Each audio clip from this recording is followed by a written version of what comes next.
Hello കൂട്ടുകാരെ, എല്ലാവർക്കും നമസ്കാരം. നമ്മൾ ഇന്ന് വളരെ എളുപ്പത്തിൽ തയ്യാറാക്കാൻ പറ്റിയ പൊടിക്കോട്ട തയ്യാറാക്കുന്ന രീതിയാണ് നമ്മൾ ചെയ്യുന്നത്.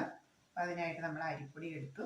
അരിപ്പൊടിയിലേക്ക് നമ്മൾ നല്ല തിളച്ച ചൂടുവെള്ളം ഒഴിച്ച് നമ്മളൊരു സ്പൂണോടെ തളിച്ച് ഇളക്കി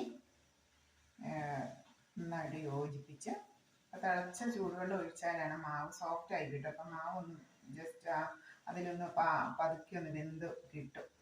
ആ ചൂടുവെള്ളത്തിലേക്ക് ആവശ്യത്തിന് ഉപ്പും കൂടെ ചേർത്ത് ഒഴിച്ചിട്ട് നമ്മൾ മാവിലേക്ക്, അരിപ്പൊടിയാണെങ്കിൽ മാവിലേക്ക് ഒഴിച്ചു കൊടുക്കാതെ നമ്മൾ വലിയൊരു ബോൾ പോലെ നമ്മൾ കുഴച്ചെടുക്കുന്നു. സാധാരണ ചപ്പാത്തിക്കൊക്കെ കുഴക്കുന്നത്. ഇപ്പം ഞാൻ അതിനെ സ്പ്ലിറ്റ് ചെയ്ത് ചെറിയ ചെറിയ ബോളുകളാക്കി വെച്ച് എളുപ്പത്തിൽ. ഇത് നമ്മൾ അതിലേക്ക് ഫില്ലിങ്സിന് ആവശ്യമായിട്ടുള്ള ശർക്കരയും തേങ്ങ,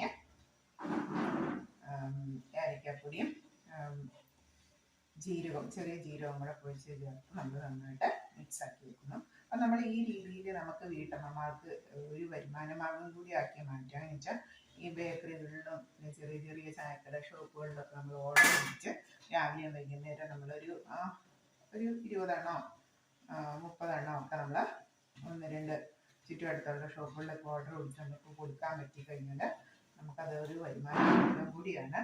പിന്നെ നമ്മുടെ വീട്ടിലേക്ക് കുട്ടികൾക്കും മുതിർന്നവർക്കും ഒക്കെ 4 മണി പലഹാരമായിട്ട് നമുക്ക് ഉപയോഗിക്കാം.